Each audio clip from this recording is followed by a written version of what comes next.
One country, but two systems. That's just how Hong Kong has been working for 20 years. It was back on the 1st of July 1997 that power in the former British colony was officially transferred to China. The ceremony in the presence of Prince Charles, shown right around the world, the heir to the British throne, wishing Hong Kong a democratic future. We have no doubt that Hong Kong people can run Hong Kong, as the joint declaration promises, and that faithful implementation of the joint declaration is the key to Hong Kong's continued success.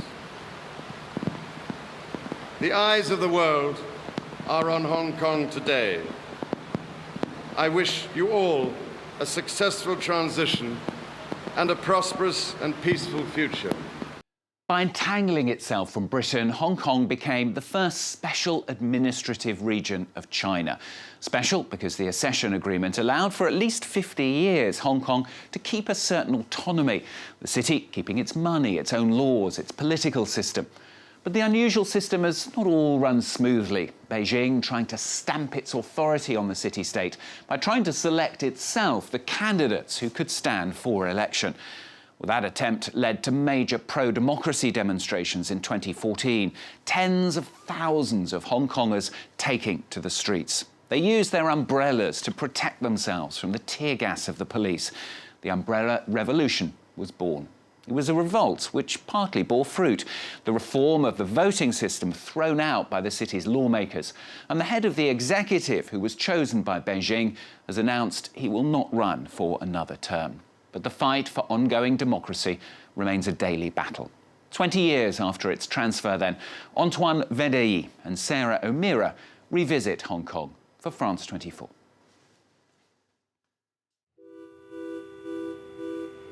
It is the city of 1,000 skyscrapers, one of the most expensive metropolises in the world. Hong Kong, a former fishing port that has become one of the most densely populated territories on the planet. 7 million inhabitants, and a younger generation which worries about its future. They have just graduated and are celebrating their entry into the world of work. But no one plans to stay in Hong Kong.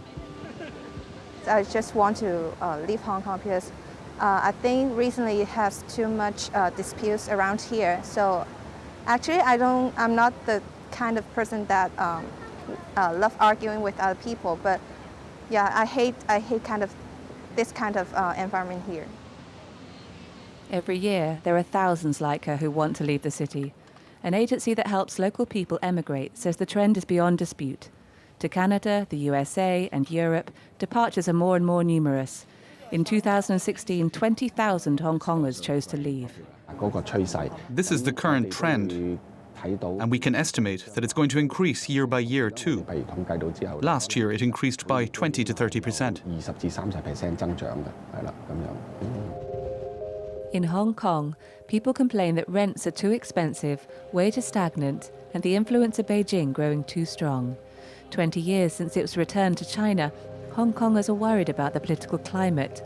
The former British colony was supposed to enjoy a degree of autonomy after its transfer to China in 1997, under the principle of one country, two systems, which is due to last until 2047. Hong Kong keeps its flag, its currency, and its laws. But for the majority of people, Chinese power is already nibbling away at the people's freedom.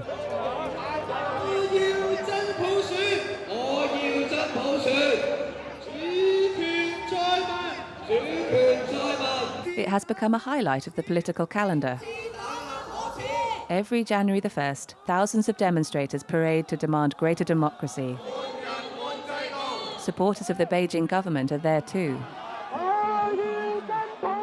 On the sidelines, their placards remind onlookers that Hong Kong is part of China. But in recent years, another flag, one that was thought to have disappeared forever, has begun to appear in the parade. The flag of the British Empire. Alice Lai is one of those who are now demanding the return of the crown. The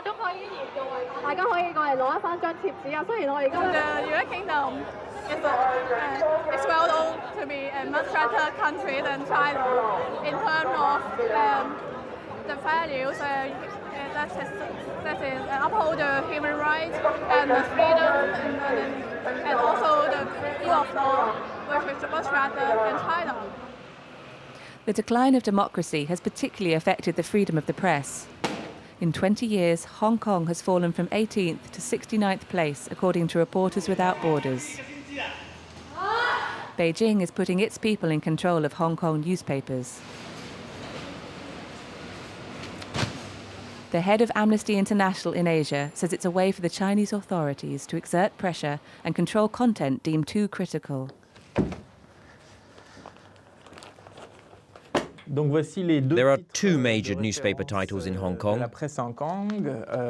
In English, the South China Morning Post, and in the Chinese language, the Mingpao.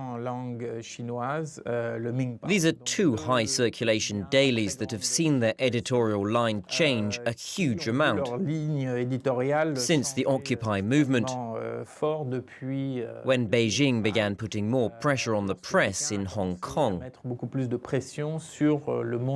and tried to have an editorial line in the main newspapers that was much closer to what Beijing wants.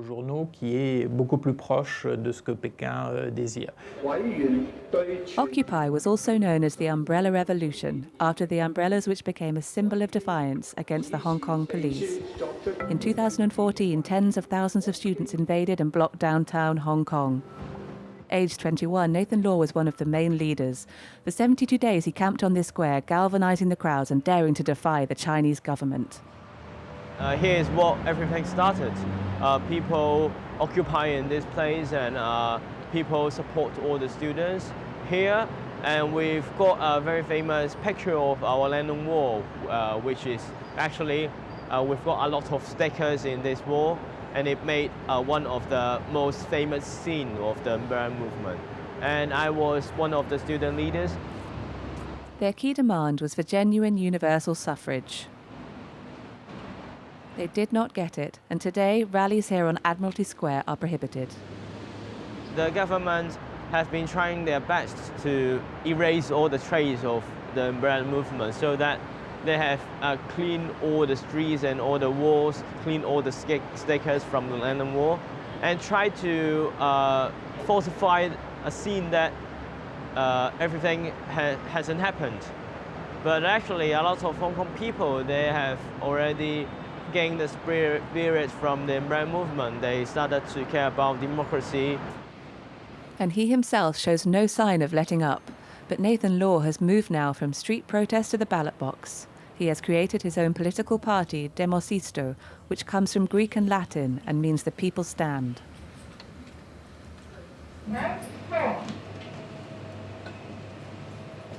Last September, Nathan Law won his first victory. He was elected to the Legislative Council. These are all my assistants. They're working on the parliamentary works in these few days. And this is my office, and then this is my room. At 23, Nathan Law became the youngest legislator in Hong Kong history. For him, the fight for democracy must be on all fronts. I consider myself, my first role as an individual is an activist. All the works I've done in the chamber is to facilitate the democratic movement.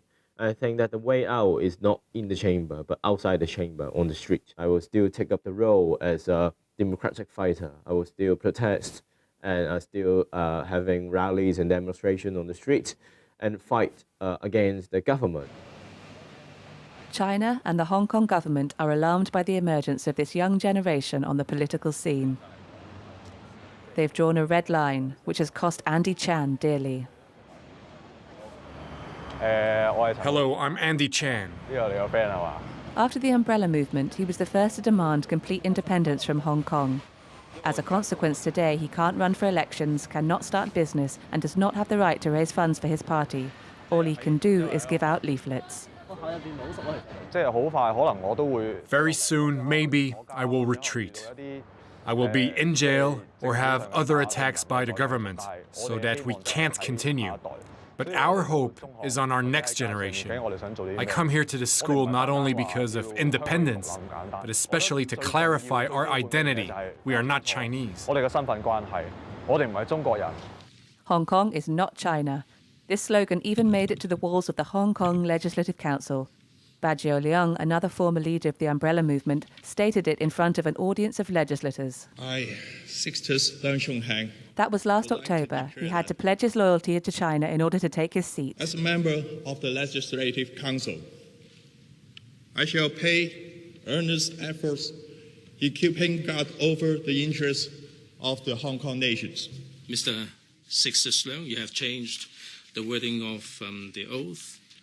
I don't have the authority to administer the oath for you. But most of all, it was this flag that angered Beijing. For holding it up, he was excluded from the Legislative Council.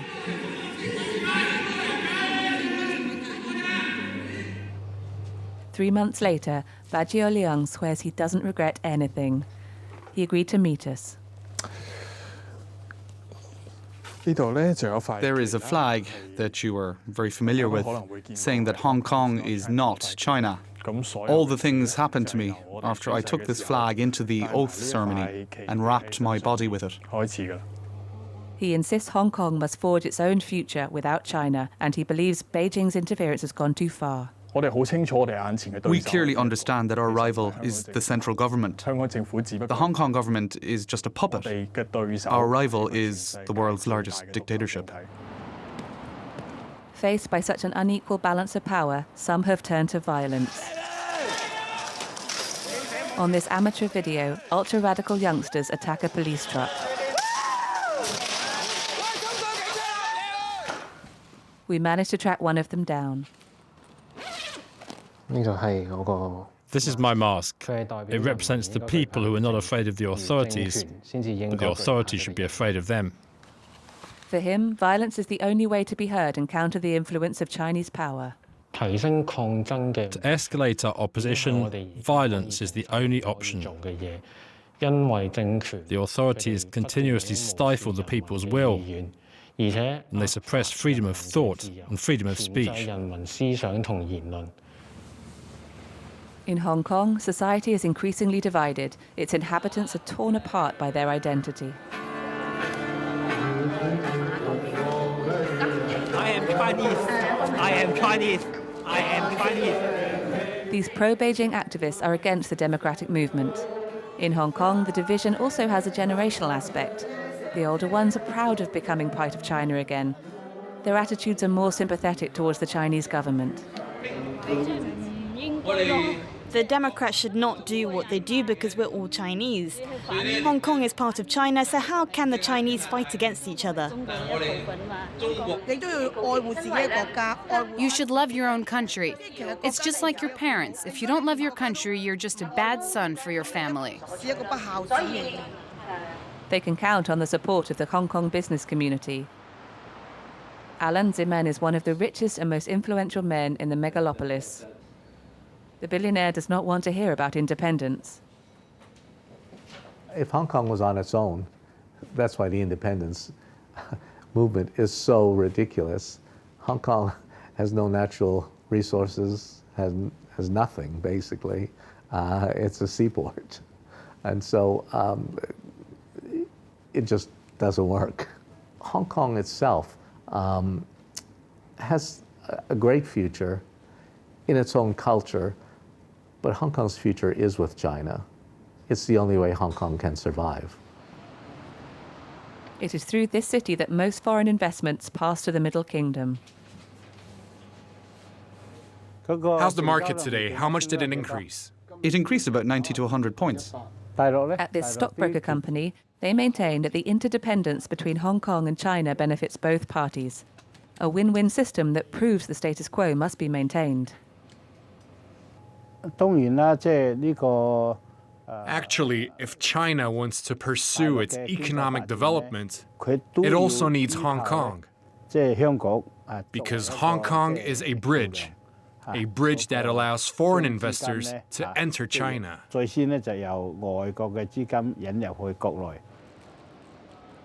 But Benny Tai, a specialist in social movements at the University of Hong Kong, disagrees. In 2014, he was one of the founders of the umbrella movement, the sworn enemy of Chinese power. This revolution, he says, has changed mindsets. In the past, a lot of Hong Kong people might be satisfied by just having a good life in a materialistic sense. But now I think making money, yes, is important, but is not the only thing for Hong Kong people. We want justice, we want fairness, we want human rights, we want democracy, we want rule of law. I think we expect more, and I think we deserve to have all these things. And so that's the biggest change that I can see after 1997. The transfer of Hong Kong to China under the system of one country, two systems is set to expire in 2047. What happens next is not clear, but it's a date anti-Beijingers fear, but they are promised to fight until the end. They want Hong Kong to remain a pinprick of democracy in China. Antoine Verdy and Sarah O'Meara revisiting Hong Kong for France 24. Well, that's all from this week's edition. Don't forget, of course, you can catch it and all our previous editions of the programme on our website. That's at france24.com. Thanks for watching. Stay tuned. More news coming up.